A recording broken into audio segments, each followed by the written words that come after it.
So for our next lesson, we're jumping into 2.5 derivatives of quotients. So again, what is a quotient? A quotient means that I'm dividing, right? That basically I have a fraction here. So we're looking at the quotient rule for today. So just to move this up. So if I were to have the polynomial p of x, where I have the function f of x on top and g of x on the bottom, and that's just a comma. So we're both the numerator and the denominator, f of x and g of x. I can differentiate. I can get the derivatives of either one. And again, just going over if I have a fraction, right, your denominator, g of x cannot equal 0. So any denominator cannot equal 0. And just to write this out here, because again, if you were to take any number and divide by 0 on your calculator right now, so anything, even if it was, 6 divided by 0, right, you're going to get an error on your calculator. So because of that error, that's why we just need to state that the denominator, so like this full 2x minus 5 cannot equal 0. And we can talk about restrictions when we're done this example here. So how do I get the derivative of a quotient?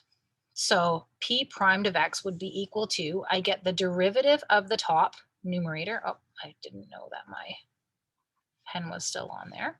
So I get the derivative of the top times it by the bottom, minus, now it's a negative sign, not a plus sign like before. Get the derivative of the bottom times the top. So derivative of the top times the bottom, minus derivative of the bottom times the top, all over the bottom squared, not the derivative, but just the g of x squared. So let's use this example here to kind of work our way through this. And I'm just going to erase, that work on the side too before we start. So determine the derivative, p prime of x, if I have p of x equal to 4x. I don't even know if I'm recording here still. I just lost all of my tablet and everything. Not sure what's happening here. I'll see if I can get it back. That's very odd. What happened? It says I'm recording.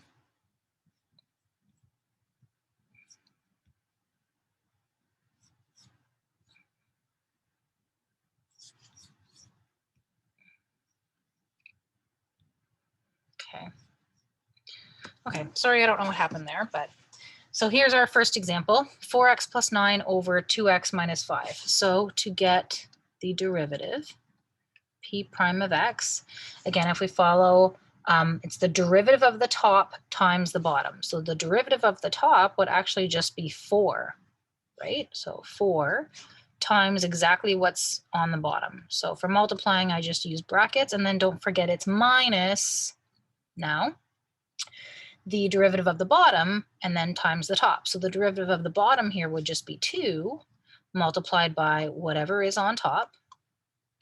So far I have 4 multiplied by 2x minus 5, subtract 2 multiplied by 4x plus 9, and then divided by, again, the bottom, not the derivative, but just whatever is on the bottom, squared. So 2x minus 5 squared. And then we see how much farther we can go by cleaning this up, distributive property, and so on. So we actually just want to leave the bottom in factored form. So I'm just going to write that down, leave in factored form. We're not going to end up doubling the bracket and foiling it for these questions. But the top, I can do my expanding and use distributive property here on the 4. And don't forget that that's a negative 2, right? So if you want, that's a negative 2 being distributed into the bracket. So then that would be 8x minus 20. And then the negative 2 times 4x would be negative 8x. And then minus 18, right? All over, we just keep the bottom. 2x minus 5 squared. So what else could I do here? If you notice, I have my 8x, subtract 8x, which just turns out to be 0 times x, which is just 0. So actually on top, I just have a negative 20 on an integer line, subtract 18. Or again, I owe someone $20, and then I owe somebody else, or I owe that same person another $18. Do you have positive money in your account, or how much money do you owe somebody still? Or We can talk about, I can also use an elevator example. So instead of a number line where 0 is here and you're going positive or negative, if it helps you, you can also look at, an elevator. So you're in a building, and I just give an example of, so this is ground level and you're parking underground, let's say, right? So positive would be going into the floors of a medical building or apartment building or something above, and negative would be parking in the parking lot down below. So for example, like JLC, Bud Gardens, or One London Place have parking lots underneath them, right? So if I'm at -20, I'm 20 floors below, and then I'm going down another 18, that might help you understand which direction. Am I getting closer to ground level or more below ground? So here that would end up being -38, right? So I'm just gonna actually fit that. Just want to have more room. I'm just gonna fit that over here. So that's gonna be -38 over, again, I keep the bottom the way it is. So 2x minus 5 squared. And now we can talk about the restrictions. So if you remember this, even I think we started it in 11U. By restrictions, I mean for the denominator, right? So the denominator can't equal 0. So 2x minus 5, it doesn't matter if it's squared or not, right? Cannot equal 0. So I would have 2x minus 5 cannot equal 0. I would bring that -5 over to the other side, and I'd have 2x equaling 5, let's say, or cannot equal 5. Divide by 2, divide by 2, and therefore x cannot equal 5 over 2. And also, so if this x was 5 over 2, you would end up with a 0 on the bottom. So that's the restriction that I have. Now that's the restriction I have for the original, because that's still in the original, as well as the restriction on the derivative, right? So it's a restriction on both. Okay, let's do another example.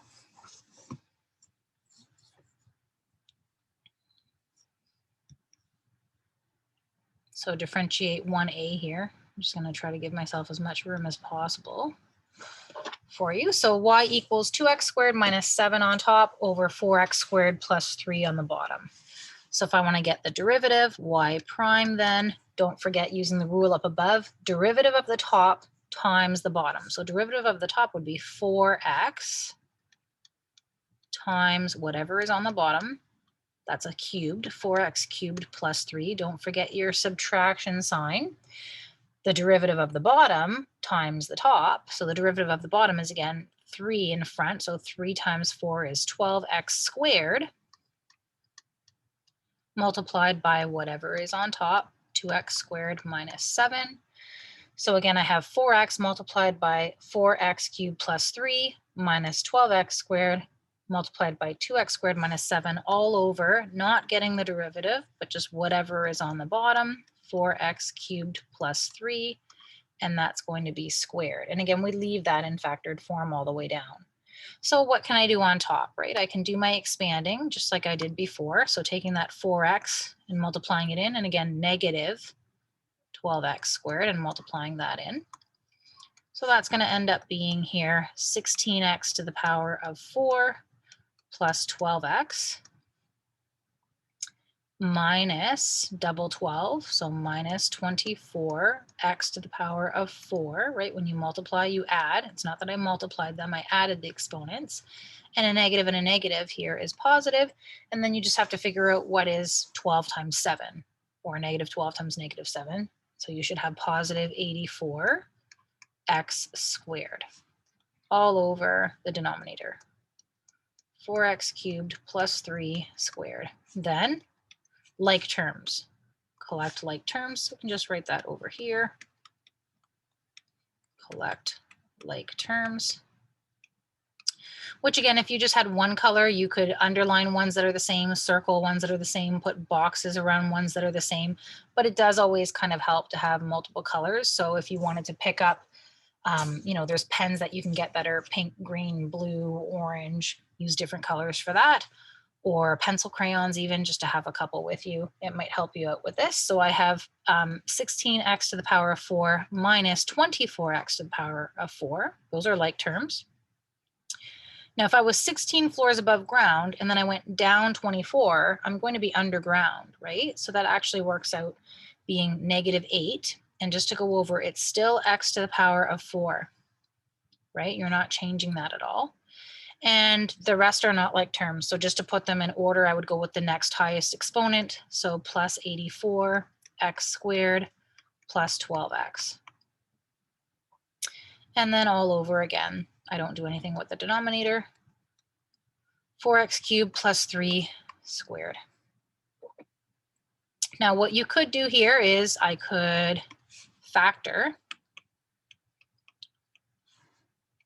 right? So if the answer in the back of the book, let's say you're on a worksheet, is not this, then they might have put the numerator in factored form.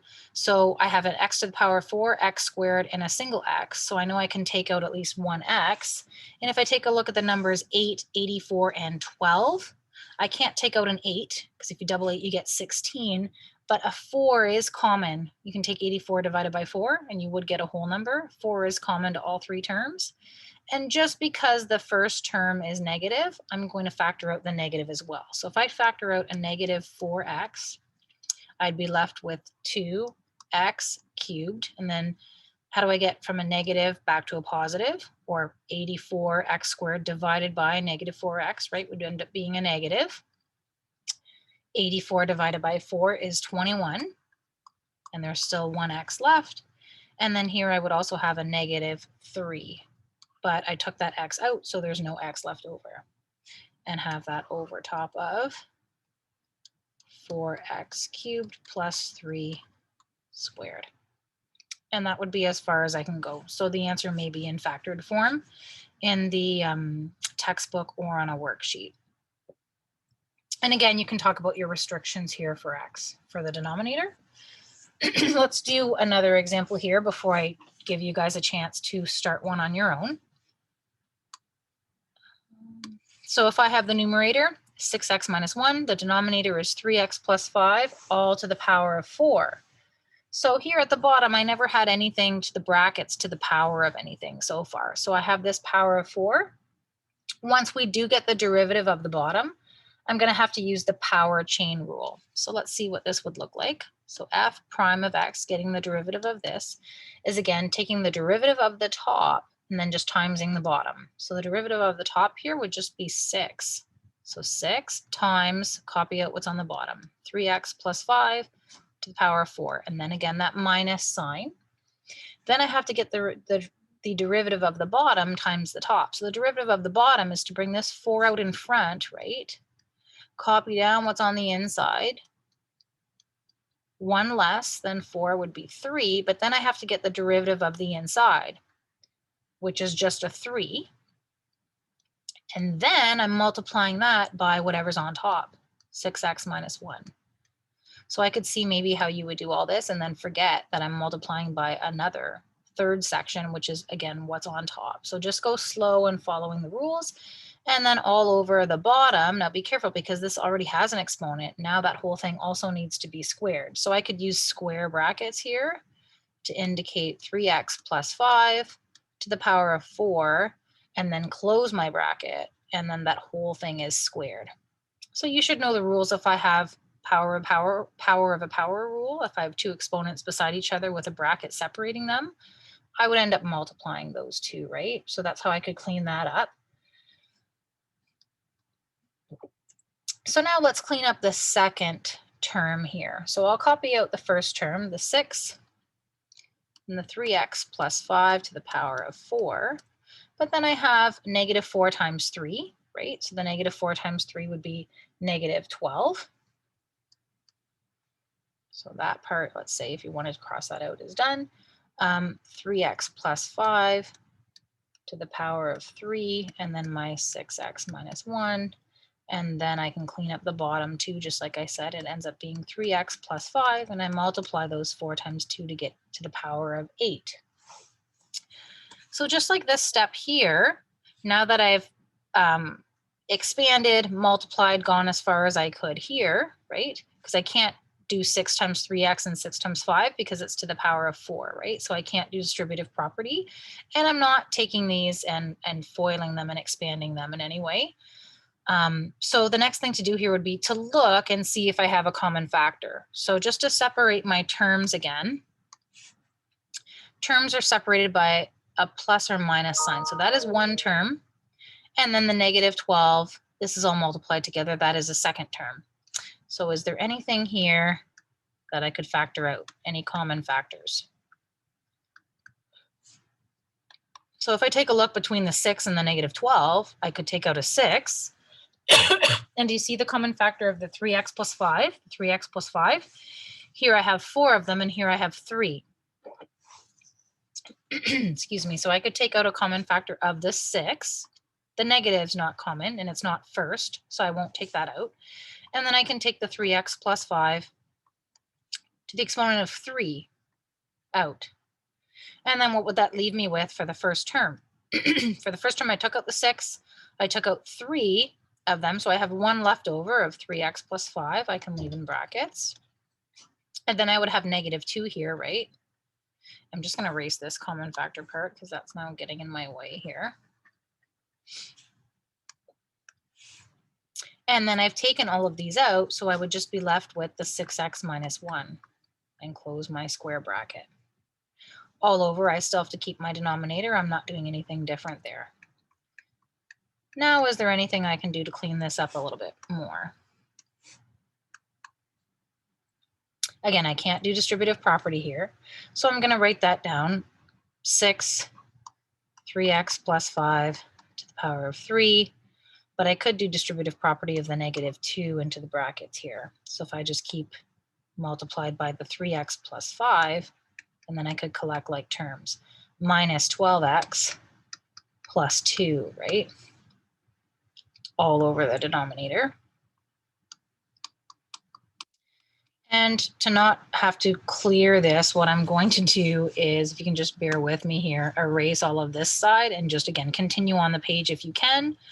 I'm just going to continue on the left-hand side here. So we have everything still showing up from the question on the right.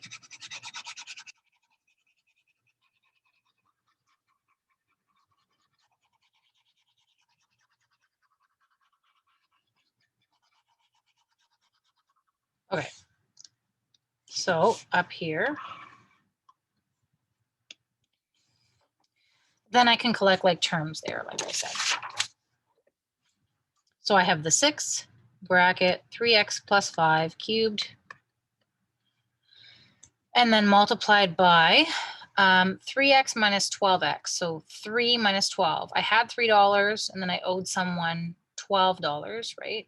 So then I still, if I paid them back the $3, I still owe them 9, let's say. So that would be negative 9x, just trying to show you different ways of doing questions like that. And so that's taken care of. And then the 5 plus 2 is just plus 7 over the denominator. Don't forget, sometimes people can forget to just add the denominator in because they're only focused on doing the work for the numerator. So just make sure to carry that down. And then here what I could do is, right, again, these are all multiplied together. So this is all one term. This is one term on the bottom. I have the common 3x plus 5 to 1 exponent 3 and to 1 exponent 8. So when you have the same base, your 3x plus 5 is the base, and you're dividing exponents, what do you do to the exponents is subtracting them, right? So 3 take away 8 would be negative 5, or I could keep it at the denominator of 5. So just to say that that would be gone from the top, and then this would be like 8 take away 3, so I could be left with the 6 and the negative 9x plus 7 on top, all over 3x plus 5 to the exponent of 5 for your denominator. And again, you could talk about your restriction there too, right? So if 3x plus 5 can't equal 0, you're bringing that 5 over to be a negative 5. Divide by 3, x cannot equal negative 5/3, just to go over that, right? And that would be the same for the original question as well, right? The original and the derivative have the same restriction. Okay, if we just take a look here, if I just move to the next page, determine the points on the curve. So there's a little bit extra to this question. So here we have a curve. The curve equation is y equals, brackets though, x plus 2 on top, x squared plus 5 on the bottom, and that entire thing is cubed. So the numerator is cubed and the denominator is cubed, where the tangent line is horizontal. So where the tangent line is horizontal, just to point this out to help you get started, where the tangent line is horizontal, that means the slope of the tangent line is 0, right? So let's say the slope of the tangent line is equal to 0.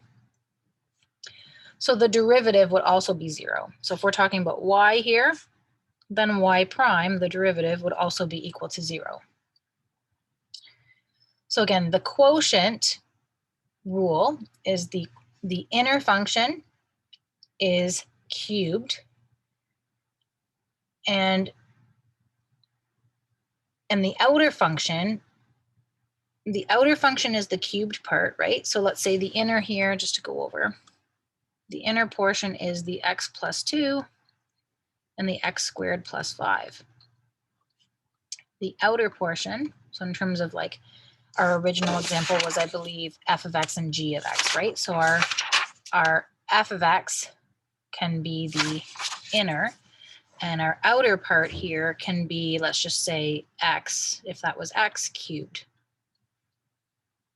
So we need to use the power chain rule and then the quotient rule to answer this question. So let's do, I was going to stop now, but let's do maybe the first step together. And then I'll stop the video, let you guys continue on. And then again, we'll go back and have a second video taking this up.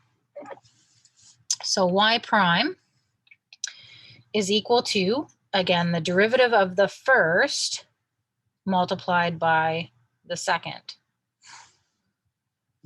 So we have here the 3 of the exponent would come out in front, right? The 3 of the exponent would come out in front. I leave the middle the way it is, the inside the way it is, x squared plus 5, and I do 1 less on the exponent, so that is now squared, multiplied by the derivative of the inside now, right? So the derivative of the inside is now the quotient rule. So the quotient rule is the derivative of the top, just seeing if that's the order I have it in, derivative of the top times the bottom. So the derivative of the top is just 1, so I don't have to write that 1 in, multiplied by the bottom, x squared plus 5. Then don't forget it's subtracted now, right? By the derivative of the bottom, which is 2x, multiplied by whatever is on top, x plus 2, again divided by the original denominator squared. I'm not doing any derivative there. The original denominator squared. So how can I clean this up? So again, this is where I'll leave you for a second, see what you guys would do next, and then we'll take a look at how to finish answering this question.